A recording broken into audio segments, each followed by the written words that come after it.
Good evening, everybody. Welcome to the next Rethink in our series of thinking about contemporary issues from a Christian point of view. It's a great joy to have Ed Shaw as our speaker here tonight. Howard is going to introduce him in just a moment. I'm Richard Coombs, I'm the rector of St Matthew's and the Minster. And just to say that if we need to get out of this building quickly, there's an exit over there, an exit the way that you came in, and an exit over there. And if you need toilets, at the back of the church or just through the door over there as well. But over to Howard, who is going to introduce Ed. Right. Just before I do that, there'll be a chance to ask questions, and we're using a fancy website called Sligo. There it is.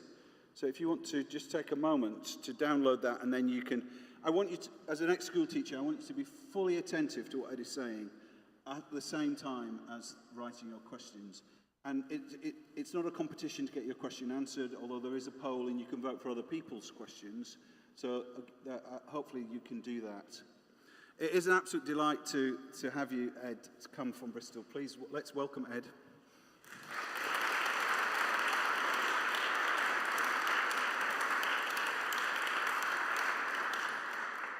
As we've progressed with these Rethink events, we're shooting higher and higher, and Ed was very self-deprecating and said, "Oh, you've got me alongside X and Y that we'd had previously," and we said, "No, Ed, it is an absolute privilege to have you here and to speak on this topic."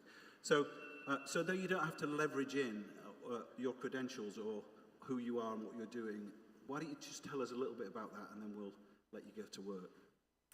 Yeah, well, you've each got one of these sort of really little cheeky flyers on your... I should have done that as well, don't worry, it's the way for me to do it. So basically, our subject this evening is the intimacy deficit, and I have, for the last 7 years, been writing a book called The Intimacy Deficit.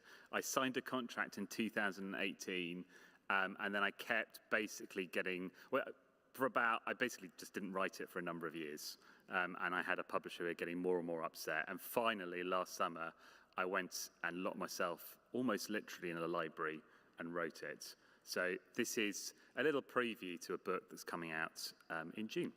Yeah, so that'd be great. So absolute privilege. Let's put our hands together and welcome Ed again.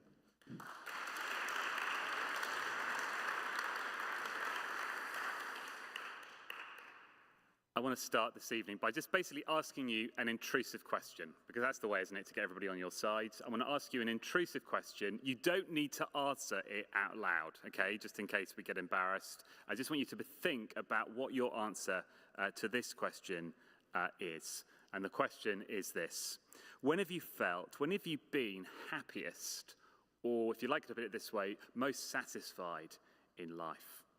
When has that been? When has that time been for you?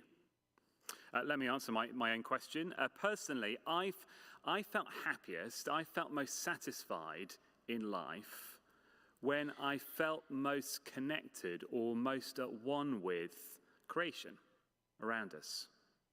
So I can think back to a May morning last year when I was on my favourite beach at 6 o'clock in the morning, watching the sunrise come up from the sea and then just plunging into the cold water and enjoying feeling I was about to die, but also wonderfully at one with the creation around us. I felt as if I was swimming into the sun as it rose in the water around me.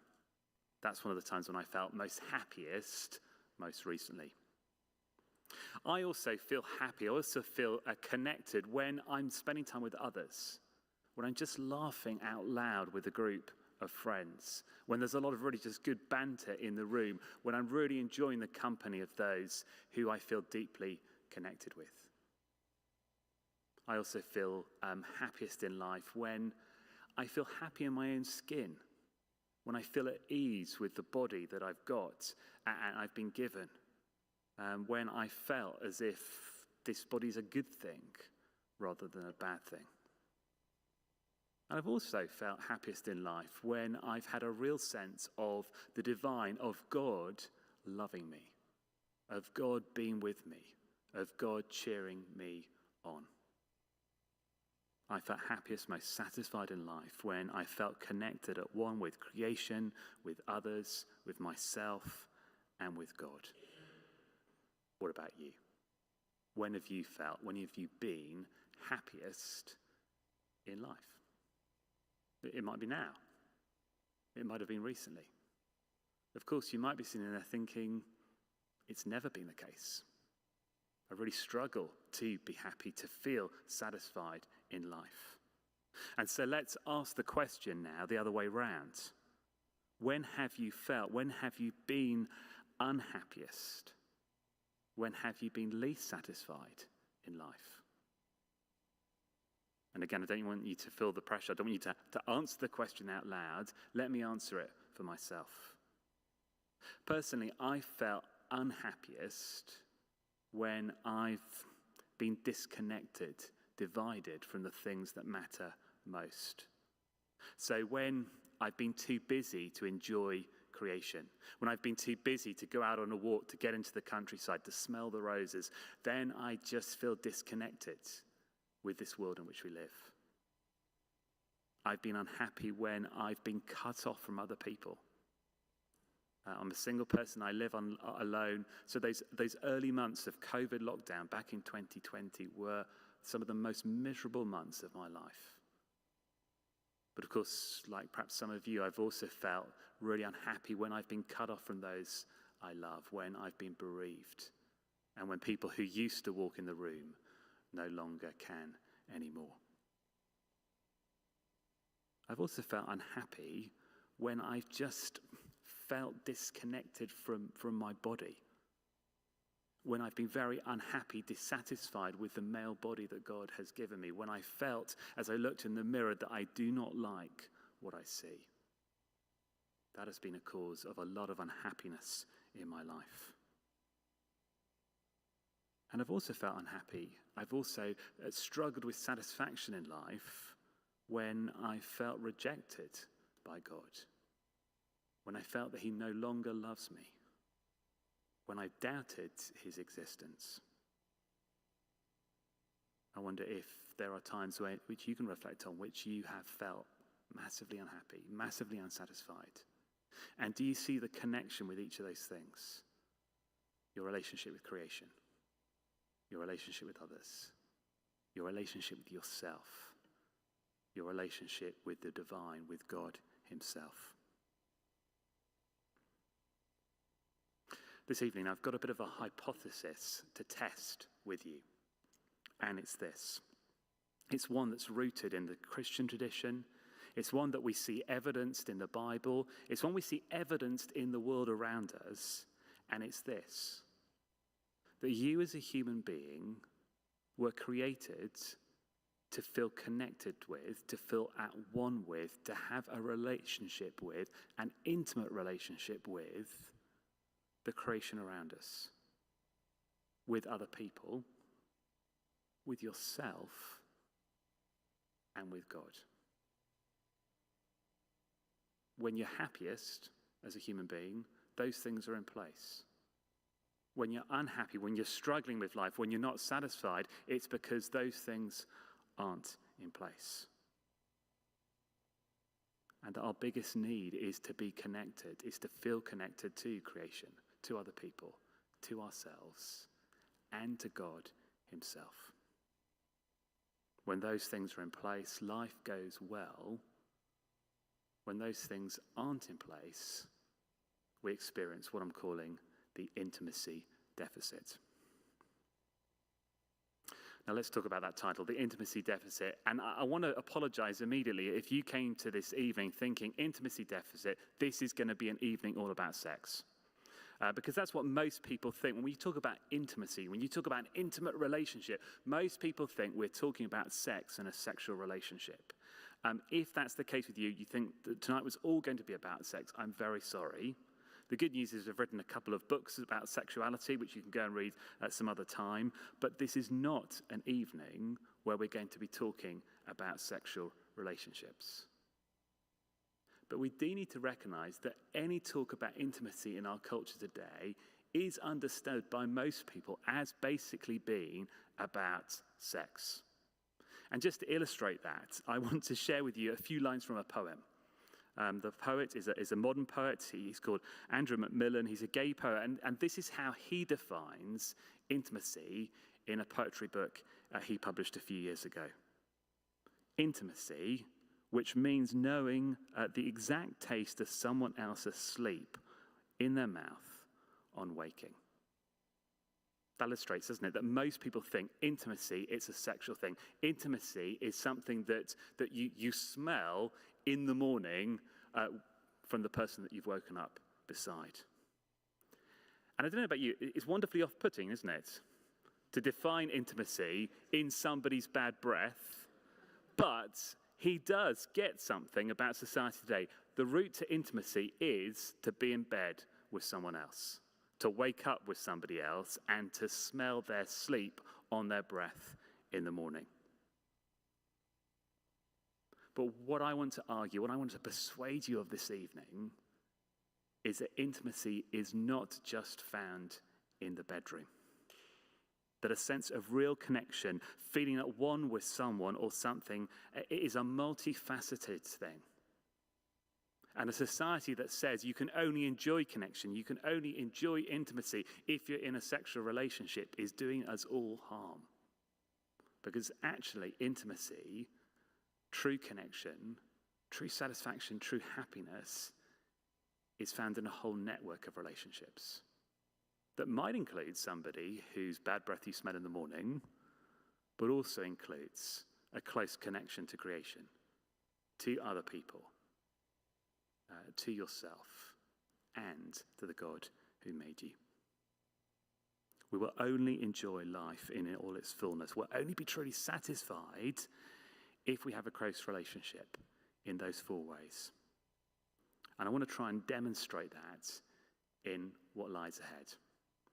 And I'm going to say a number of things. I'm going to whiz through a book that's about 40,000 words long and kind of summarize that in a short period of time. It's going to produce questions. And so do please put your questions into Slido so that we can tackle them later. But let's talk about this network of relationships we need to be part of. And let's talk about where true happiness, lasting satisfaction is to be found. And first of all, I want to argue it comes from being intimately connected to creation. The Christian scriptures tell us, don't they, that we were created to enjoy an intimate relationship with God's creation, with the world around us. And so here's one of the famous verses that you'll get in the whole of the Bible. It was from Genesis chapter 1 and verse 28. And it says this. This is God speaking to the first human beings, Adam and Eve. Genesis 1:28, God blessed them and said to them, be fruitful and increase in number, fill the earth and subdue it, rule over the fish in the sea and the birds in the sky, and over every living creature that moves on the ground. Christians believe that right at the beginning of creation, we human beings were given the job of making people and of making this earth a better place for people to live in. And that's why so much happiness can be found in having children and in creating things.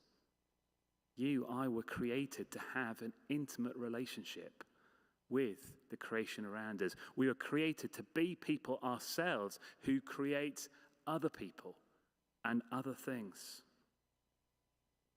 And I don't know about you, but some of the happiest people I know on this planet are those who have found how their creativity can improve life in this creation. They are those who have found what we sometimes call their vocation, their creative place in God's creation.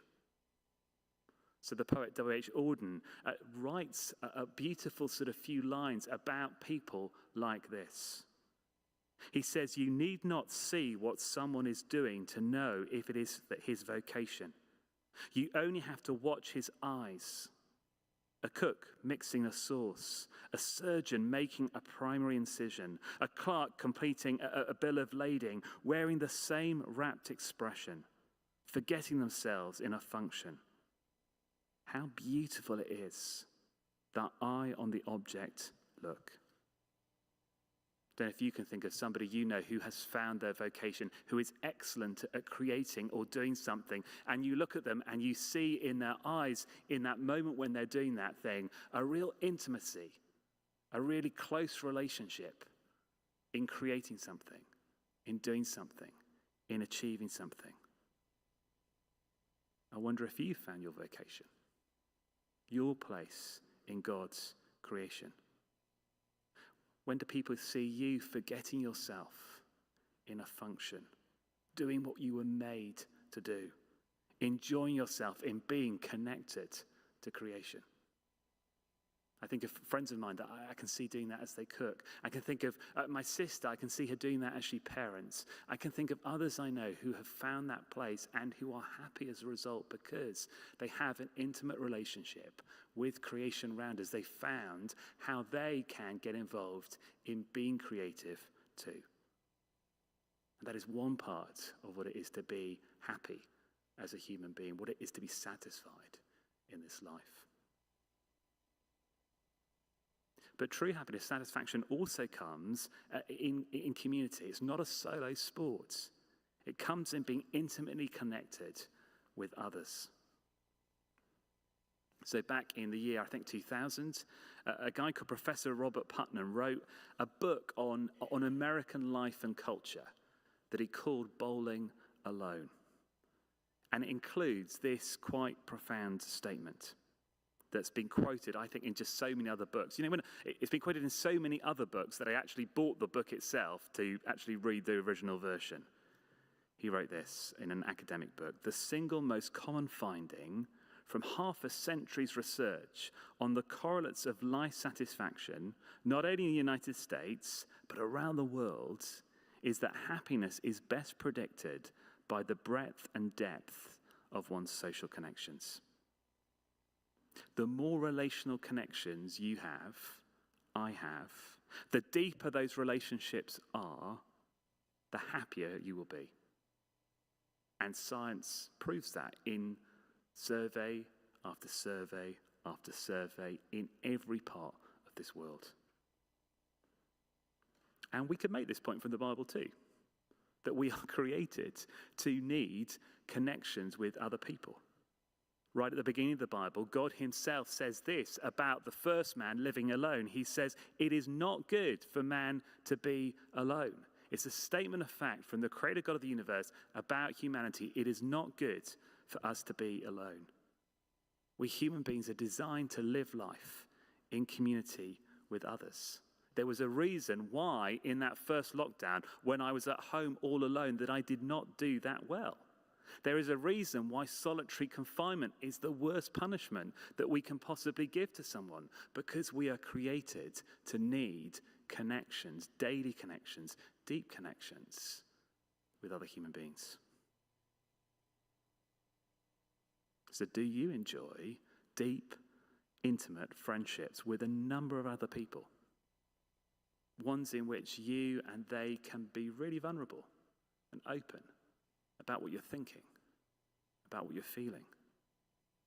Do you have relationships in which you intentionally make time for each other? You intentionally give up time for that friend whenever they might need you and it. Happiness in life is found in connection, deep connection, intimate relationships, not just with creation, but also with other people, other human beings. We need them, and they need you. Happiness also comes in another area. And I think this is something that Christians haven't been very good at articulating over the years. Happiness, satisfaction, contentment comes in being intimately connected with yourself. Having a good relationship, if I can put it like that, with yourself and who you are, the gifts you've got, the wounds you carry, the body God has given you. In the Christian worldview, human beings are encouraged to delight in who we are. So that the poet King David sings these words: "I praise you because I'm fearfully and wonderfully made. He looks at his body and he gasps with amazement. He looks at his hand in all its ingenuity and he is amazed at what he sees. This is a really body positive, esteem boosting message that is there at the heart of Scripture. That we're fearfully, that we're wonderfully made. But we're also really encouraged in Scripture to rejoice in whose we are. Not just who we are, whose we are. Who we belong to. At the heart of some Bible verses we're used to hearing read at Christmas are these words. John chapter 1 and verse 12. Yet to all who did receive him, to those who believed in his name, he gave the right to become children of God. If you and I are to keep going through the inevitable ups and downs of life, if we're somehow to keep satisfied and experience happiness somehow through the ups and downs of life, we all need an identity, a sense of self that can survive bereavement, that can survive ill health, that can survive unemployment, that can survive retirement, that can survive divorce, and more besides. And Christianity offers that. It offers that in its offer of permanent adoption into God's family. The right to become, as John puts it, children of God. A permanent part of God's eternal family. Whatever I might think of myself, whatever might have just happened to me, whatever other people might now be saying about me, I know as an adopted child of God that God has loved me and has chosen me and will never let me go.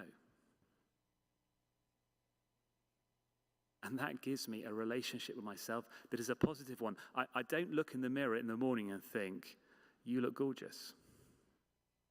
Because I don't to myself. But I know that God looks at me and sees me as his child, and he does think that I'm gorgeous. And that is meant to give me a positive and a life-giving sense of who I really am. There's an author called Olivia Lang who's written a best-selling book on loneliness. And it comes out of her experience of moving to New York to be part of a relationship that ended and then being left alone in a city. So she calls it the lonely city. And she reflects on loneliness in many ways. And one of the most poignant moments of the book, she writes this.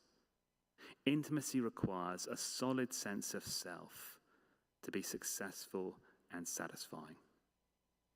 What we all really need is a solid sense of self, of who we are, of whose we are.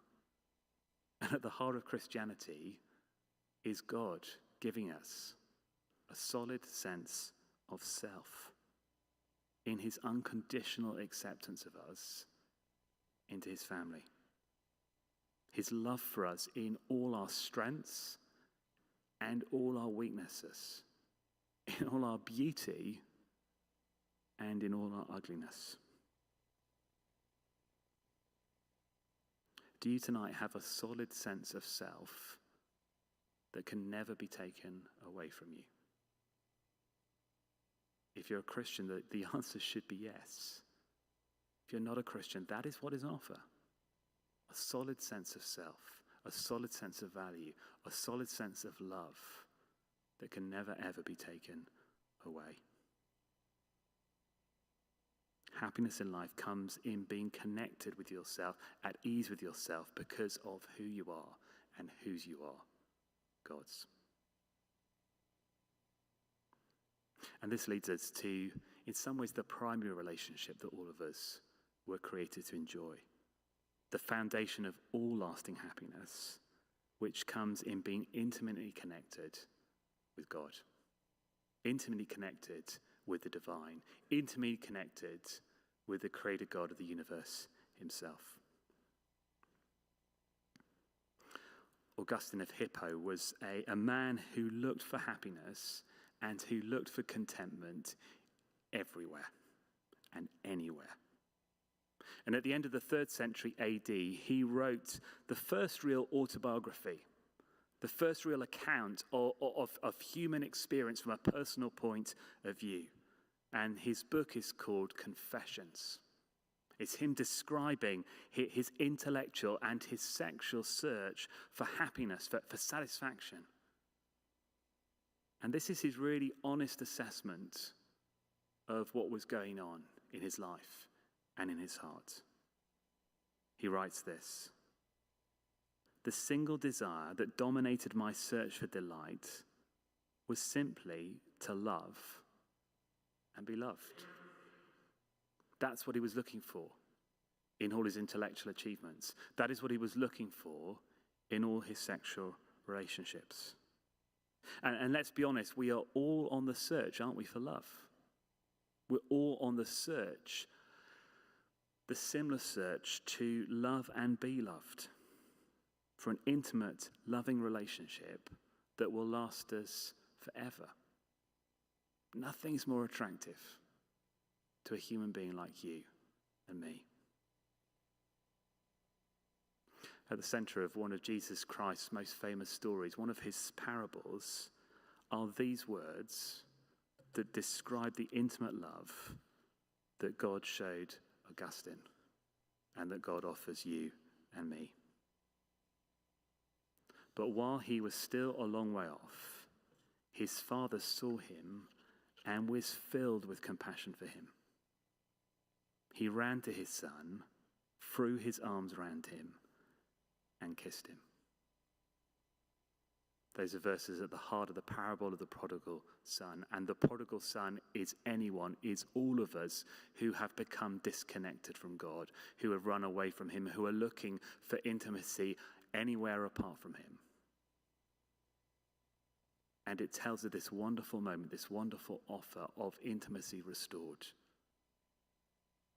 The artist Rembrandt caught this moment in a very famous picture, the return of the prodigal son. And this is just one artist taking one biblical picture and using it to help us understand, to help us begin to feel, to help us begin to capture the sort of intimate father-child relationship that God wants for each of us. The Roman Catholic priest Henry Nouwen famously went to the gallery where this is in St. Petersburg and had his whole life turned upside down by seeing this image. He'd always had a difficult relationship with his own dad. He'd always struggled to feel loved by his father. And the intimacy of this image, the intimacy of this father embracing his son, opened up an experience of feeling the intimate love of God for him. One based on God's complete forgiveness.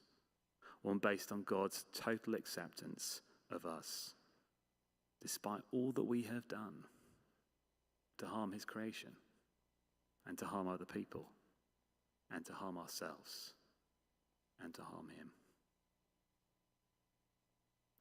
Do you know that God is filled with this sort of compassion for you? With this sort of love for you? Do you know that parable of the prodigal son isn't just a story out there, it's a story that you can live inside? Do you know that the creator God of the universe is running to meet you in his son? Is wanting to throw his arms around you and embrace you? And that real and lasting love and intimacy and connection and satisfaction and happiness are only found in his everlasting embrace. That's where you can find all that you are looking for. Only in him, and he's running to meet you.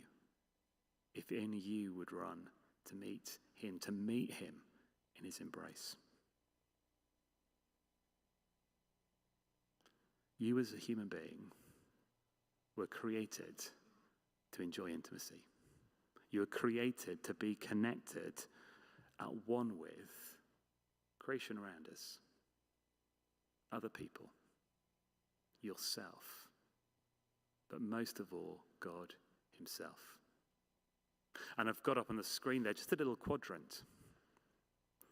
And I just, in some ways, want to get you to think if you are struggling to feel satisfied in life, if you're struggling to experience happiness at the moment, if you're struggling to experience satisfaction at the moment, what I want to say to you is that it's because you are missing one of these boxes. You're missing out on the true connection that you were designed to have with one of these boxes, or two of these boxes, or three of these boxes, or all four.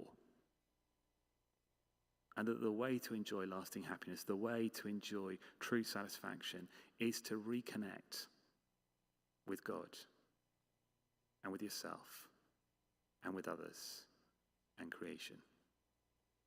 And the wonderful thing about this box is that actually each of them reinforce the other. Because I want to say that my most wonderful experience of God this last year was swimming in the sea with the sun rising around me and rejoicing in the God who displays his glory in creation. And as I thought I was about to die and join him in the new creation because of the cold, rejoicing in a God who has scattered beauty all around us. And so often, my enjoyment of intimacy in creation is wonderfully sort of empowered by intimacy with others and going out into the countryside and enjoying God's creation in the company of others who see things and who point out things that I would never see, that again point me back to God. And there's a reality in which actually each of these can wonderfully reinforce each other in our lives and help us to enjoy lasting happiness. But at the heart of them all is, of course, intimacy with the God who creates them all and who gives them all. And your happiness, your deep contentment in life depends most of all on your connecting in with God, running to meet you in his Son, Jesus Christ. That's a little bit of a hypothesis to offer you tonight. That's something for you to think about tonight. That's something to talk about now as you ask your questions.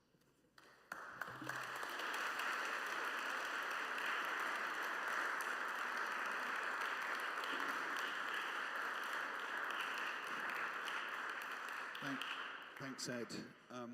What I often find helpful is to turn to the person next to you or the person that you came with and just to say, what idea kind of popped for you, or what did you find interesting, stimulating, and that often will then help you to create a question. So we'll just give you a minute or two to do that. Just turn to your neighbour and say, that was really helpful, or that was really interesting, or man, that was challenging, I'd like to ask a question on that. And that should create some questions, and then we'll give you 5 minutes or so, and then we'll ask some questions. Okay?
Joseph?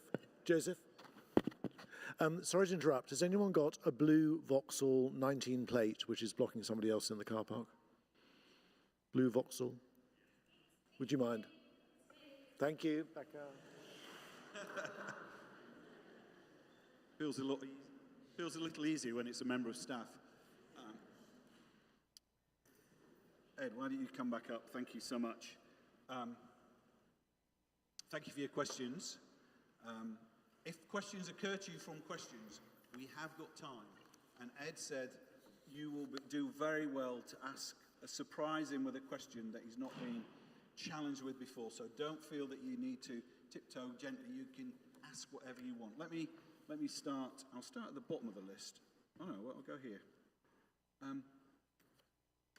What does it look like to have intimacy with yourself?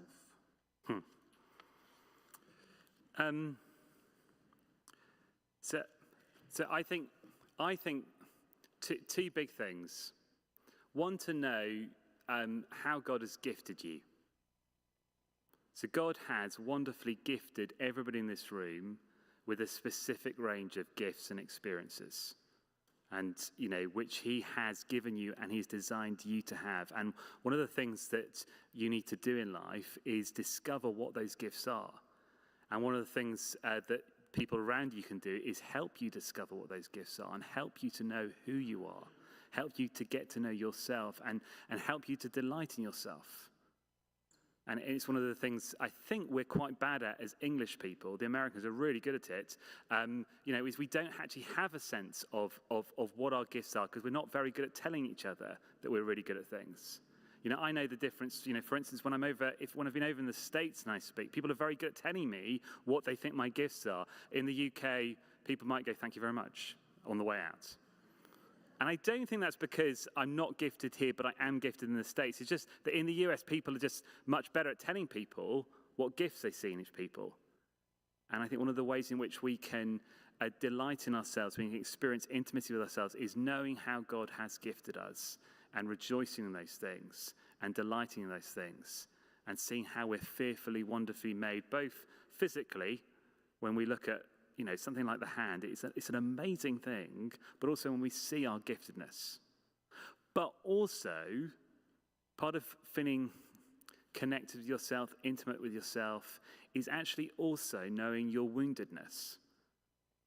And, God has gifted us, but God has also, if I can put it like this, he has, through our experience, there are wounds that we have that he has taken using to make us more and more like him, to help us develop to be the people he wants us to be, to help us to be the people he wants us to be, to serve this world.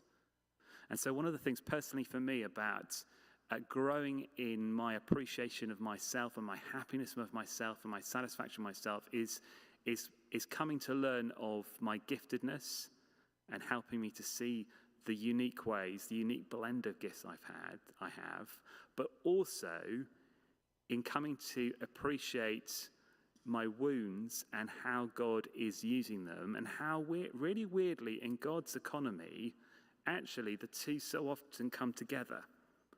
And God takes and uses our gifts and our wounds, and that is where the beauty is to be found, and that's where our uniqueness is to be found, and that's where our story is to be found, and that's where the place of connection with God and with other people is most to be found. So, to take an example for me is I have this combination of being a pastor, and God has gifted me to be the sort of person that serves as a church pastor, and that's been there for quite a long time. It's, just read my school reports, and nobody quite says Ed will be a pastor when he grows up, but they say in my school reports, this is what Ed's like, and they're the sort of things you need to be a pastor. God has gifted me in those ways from quite an early age.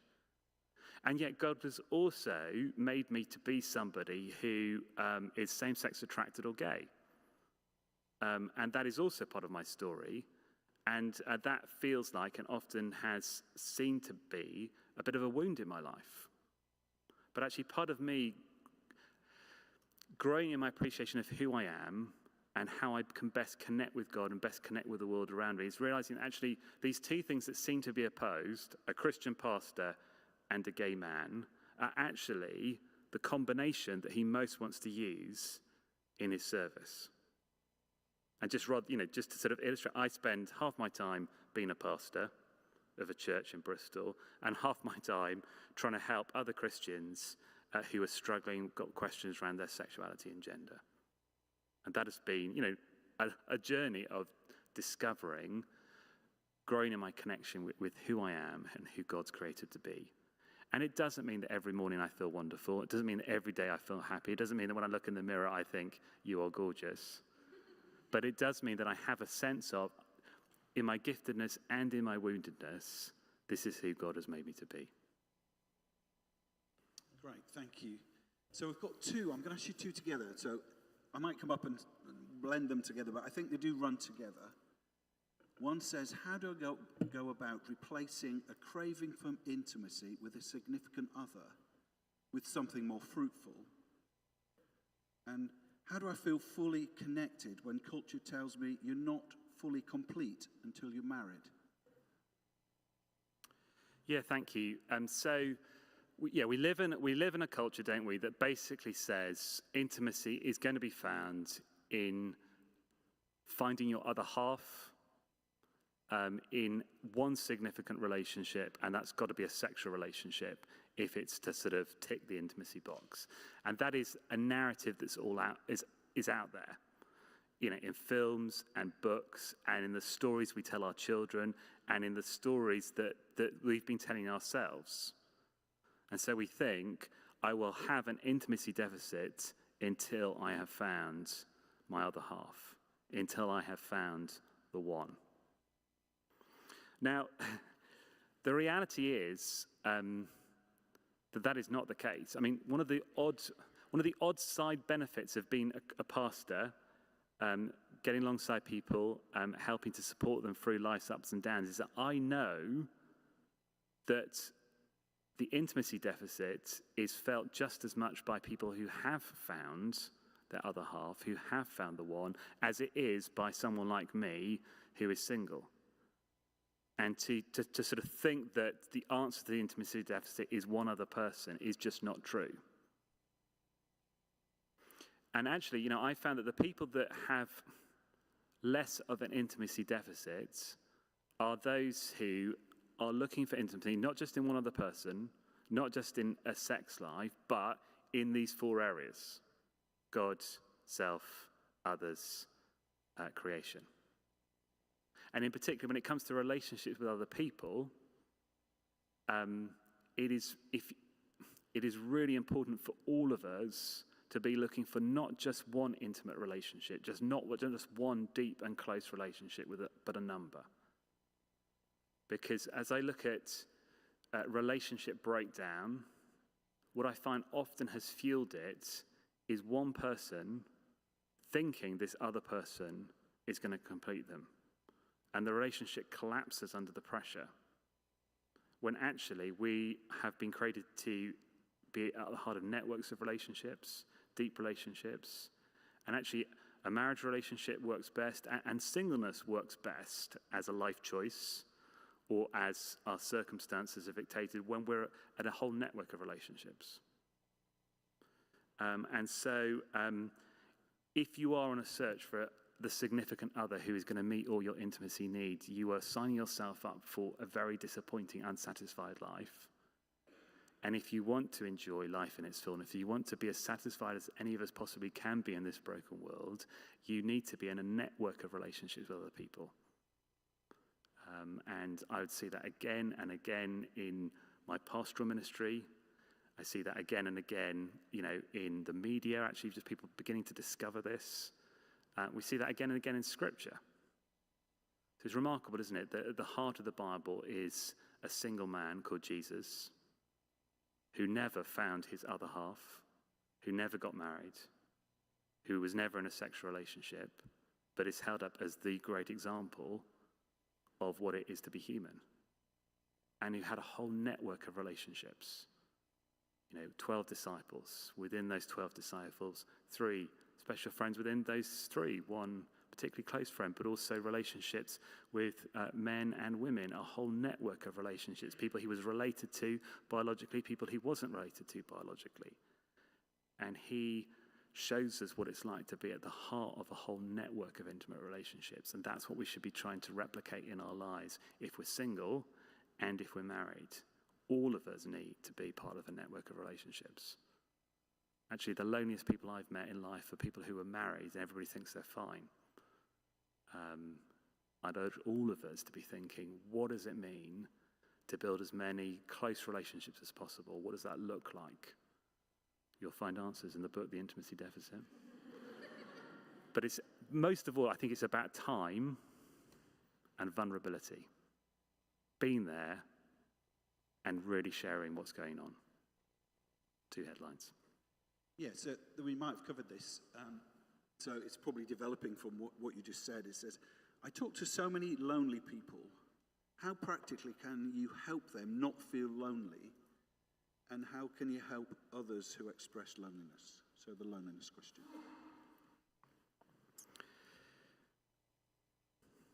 I hope this won't sound trite, but in some ways, the best thing you can do if you're lonely is to go to somebody else and say, I'm lonely.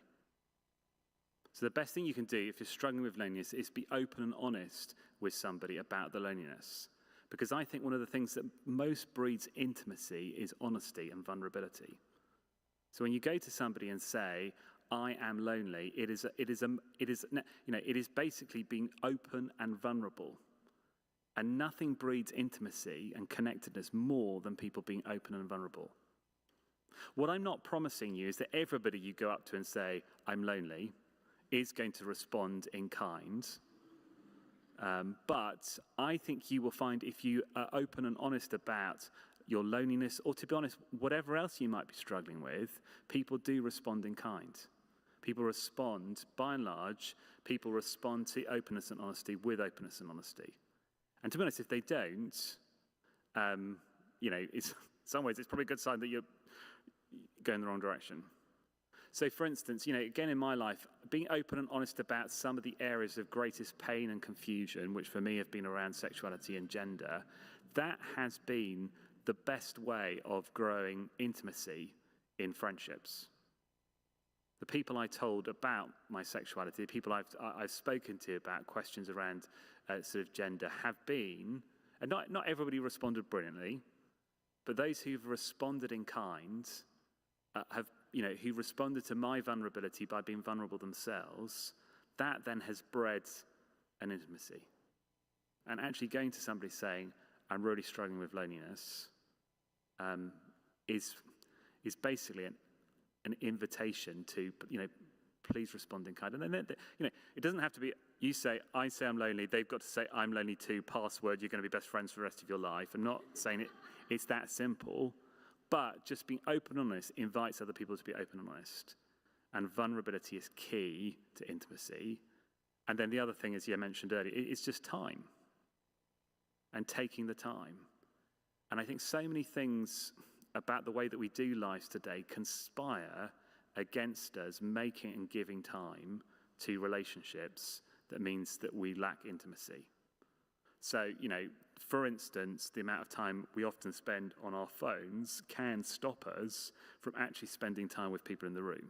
I mean, that's not a sort of revolutionary point to make, but for some reason we seem to ignore it. Another thing for people in their sort of 20s is I think we sometimes move around too often.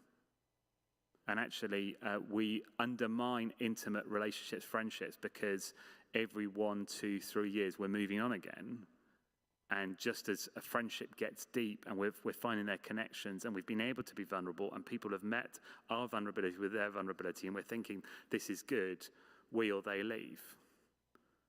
And if you were wanting to sort of build the sort of deep relationships we all need, actually, being vulnerable, giving time, staying in a place, really investing in relationships is really, really important. More in the book, but also one of the lovely things is I think society, culture as a whole is talking about this because we're recognizing that loneliness is one of the number one social problems in our society today. out there, but also in here. So I'll jump up with my phone in hand. What are some of the ideas that we find in our culture? I mean, you've touched on time and moving and phones, but what are some of the ideas that we find in our culture that makes intimacy so hard to find? Well, I mean, yeah, in some ways, one of them is you just need one other person, and when you've found that one other person, you don't need anybody else. I mean, that is a very damaging idea for actually both married people and for single people. So that would be sort of one damaging idea. Yeah, the fact that somebody's smelly breath in the morning is the definition of intimacy. You know, actually having somebody lying beside you, that means you're in an intimate relationship, rather than, you know, actually being the sort of person you can, you know, pour out your heart to and actually have a conversation with. You know, for some reason, sex is now intimate, but conversation, I think, you know, some of the most intimate thing you can do is actually tell somebody how you're really feeling, share your deep wounds and your pain. That is one of the most intimate things out there. And we just don't do that. We think that intimacy equals sort of physical nakedness and sex, when actually intimacy, I think, actually equals, you know, an emotional nakedness and being open with people and telling people what's really going on. So our concept of what intimacy is and where it's to be found has gone badly wrong and is really harmful to all of us, married, single, young, old. Yeah. What was and other things in culture that do that? I mean, basically, most things go against. You know, the other thing is, I think we oddly have a romantic view sometimes of friendship. So we think that a really good friendship is like falling in love. That we're just going to suddenly click with somebody and it's going to be effortless. And we're going to sort of walk away into the sunset with them. I mean, we know that's a bit of a joke when it comes to a romantic relationship, but sometimes with friendships, we think that they're the sort of, it's just going to be, we're going to click and it's just going to work like that. When actually, you know, some of my best and most intimate friendships we did not click at first. And actually we're very, very different.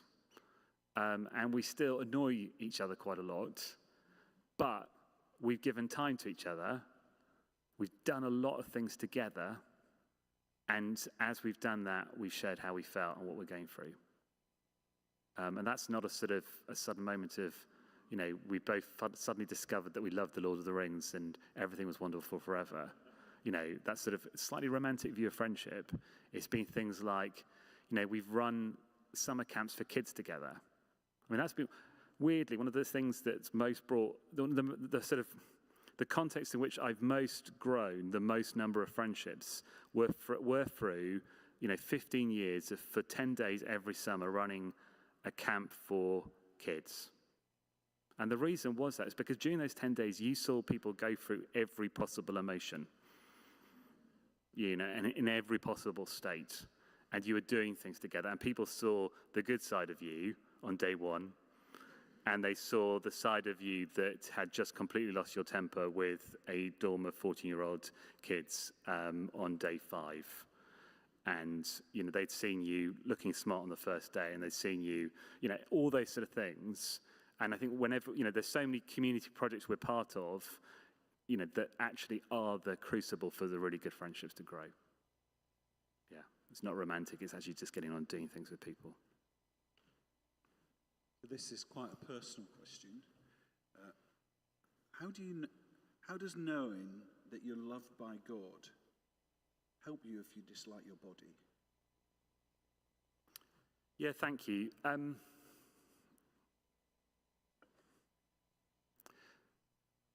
We all have, don't we, an idea of what physical beauty is that has been passed on to us by our culture. It's, you know, and different ones of us respond in different ways, but, you know, I've basically never met many people that actually have a good view of their body, because we have all these images that are sort of, we're pelted with, if I can put it like that, all the time, and then we have our own bodies. And there is a big gap between the two. And of course, also, there's often a big gap between the image we see and the actual person as well, because a number of things were done to them to digitally enhance their look, or, they didn't eat food for a number of days, or they basically lived in a gym for a period of time to make them look so good in the film, or whatever it is. So there's a gap between the vision of beauty or the vision of handsomeness that we're given and reality. And we're all victims of that. And why are we victims of that? Well, because we have bought into this idea that to be loved, you need to look good, or you need to be good, or you need to sound good, because that's generally how human beings do love. The wonderful thing about the God who made us is that he's not that shallow. He's much deeper.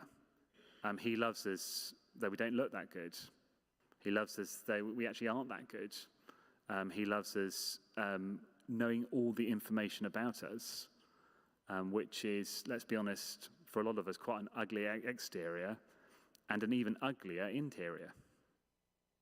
And the amazing thing about the love of God for us is that our looks, what's going on the outside and the inside, do not matter to him, because he just loves us. And when I look in the mirror and I don't love what I see, and when I look inside and I don't love what I see, God says, I still love you. And God comes running to meet us, when, like the prodigal son in the parable, we are creeping back home in a very unlovely state, smelling, reeking, having mucked up again, and he's still there embracing us, and he's still there running to meet us, and he still loves us. And we so struggle, don't we, to get our mind around that, because it's just so the opposite to how we do love. We love people who are lovely in thought, word, or deed. We love, that's the condition to so much of my love, is people who look good, who sound good, who are good. And God says, well, I love you despite the fact that you look pretty bad, and you are pretty bad, and you sound pretty bad. I still love you. Really hard to get our minds around that, but that's what the Bible is telling us again and again on every page. Just a few more then. What is it in your background that led you to write this book? And same question, what prompted you to study this topic? Was it an experience in life, good, bad, or other? Yeah, so the particular story behind this book is probably 20 years ago, I was mentoring a younger Christian, and we were sort of building a friendship that was very polite, but it was sort of getting nowhere, because he was very closed down. He was never up for being vulnerable. And then one summer holidays, he said, when I come back to Bristol in the autumn, I want you to ask me, what are you hiding? And so he came back to Bristol, and after a bit of small talk, I said, so, what are you hiding? And what he was hiding was a long-term and extremely damaging addiction to internet pornography. And so for the next sort of 2, 3, 4, 5 years, I was walking with this young man as he was struggling with an addiction to pornography, and we were trying to work out how we could break the power of that addiction and how things could change. And he was struggling with pornography, and I was struggling with my own experience, my own sort of confusion around my sexuality. And as we sort of started this journey, and in particular as we sort of started to clock, when were the times where pornography had a greater power in his life, and when were the times that it had less of a power in his life? And when I was clocking, when were the times when my sexuality and my struggles with it were overwhelming? And when are the times where I was coping better with them? What were the things in place? And what we didn't do is immediately go, oh, it's all about intimacy with God. And but we just basically clocked that when we were enjoying intimacy with God, a close connection with God, and with ourselves, and with other people, and with creation, life was much better. And our different struggles actually didn't totally go away, but they massively, massively diminished. And so, we just basically, one of the things that they said, and out of that sort of, that realization, the conversations we had, I basically started thinking, these are the things I need to monitor in my life to check that I am living life to the full, to check that I'm happy and satisfied in the way that God wants me to be. And, he used them in his life, and I encouraged him to use them. And basically now, whenever I'm talking to anybody about whatever struggle that's going on in their life, I'm asking them questions about, how they're feeling about their relationship with God, and their relationship with themselves, and their relationship with others, and their relationship with creation. It's basically all come out of one particular pastoral circumstance, and the mess that was, and my pastoral circumstances, and the mess of my life in the past and present, and helping other people. So this is just sort of out of, I think, on this awful sort of advertising flyer, it talks about many years of it, that's the sort of, but it's just a long time being a human being and trying to help other human beings. So one last question. We are in a church building. For you, Ed, what does it look like for you to have an intimate relationship with God? I mean, there were quite a few questions around the other three, and I think we've touched on some of those, but what does it look like for you? Well, what it looks like for me is one way of expressing it would be to take one of the most famous poems in Scripture, Psalm 23, "The Lord is my shepherd." What it looks for me is to say that. It's meant to learn that and to say that and to live that. And basically to know that what that psalm is about, what that psalm describes is my life. The Lord is my shepherd. I shall not want. So for instance, just take that first verse. I live in Bristol, and I'm always sort of walking around the harbour side in Bristol thinking my life would be so much happier if I had, an apartment with a balcony overlooking the harbour side. And I just need the Lord is my shepherd. I shall not want. And I just sort of use that to sort of remind myself that he's looking after me, he's provided for me, he's provided me with a very nice house. Don't need to be in a hut, but I'm trying to live in how it works for me practically is I've learned, and I'm trying to live Psalm 23. And intimacy, and the wonderful thing about the intimate relationship with God is that Psalm 23 was written by King David. Psalm 23 was lived by Jesus. It's their experiences. But the whole point of Psalm 23 being in the Bible is not just so I can think, oh, well, David had a close relationship with God. Jesus had is meant to be something that we can live and experience too. Even though I walk through the valley of the shadow of the death, I will fear no evil because you're with me. Your rod and your staff will comfort me. It works both in the good times and the bad times. So one of the things I encourage people to do is basically adopt a psalm. You can go to a zoo and adopt a zoo animal. This is a free way of adopt a psalm. Find a psalm that is written by somebody like you in a situation like yours and live in it. And realize what it says about God and his relationship with his people is true of you.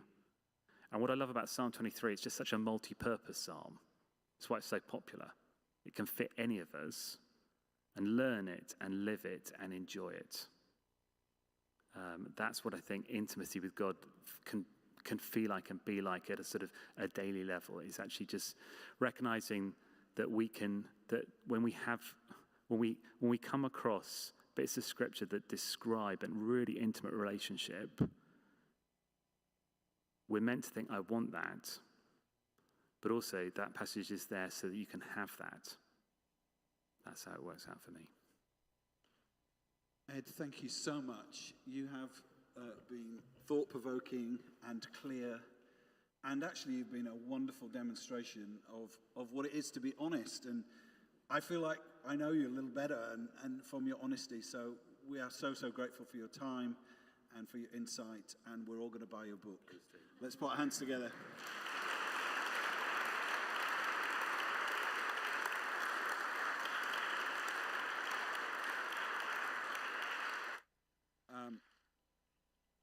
Ed will probably need to run off, but if you do have a question, I'm sure Ed would be happy to chat to you. Let me just give you the heads up for the next Rethink. We're running into the autumn term, to give you a chance to be away on holidays, etc.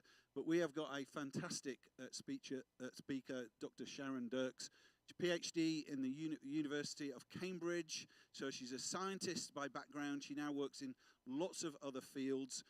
She's written a book. We're often jumping off from a book. She's written lots of books, but she's written a book called The Broken Planet, which has the subtitle, If There's a God, Then Why Are There Natural Disasters and Diseases? I just mentioned this to somebody at the beginning, saying, wow, that is a big topic, but she is a very capable lady. So I would really hope that you'd do that now. It just helps my emotional health if you scan the QR code and sign up for your ticket now, so we don't have to push it for you 2 days before in October. But thank you so much for coming. Richard has to go, and if you're from St. Matthew's, you know he has a sabbatical now, so do give him grace. But it's lovely to partner with you, and we will see you again in October or at some church near you.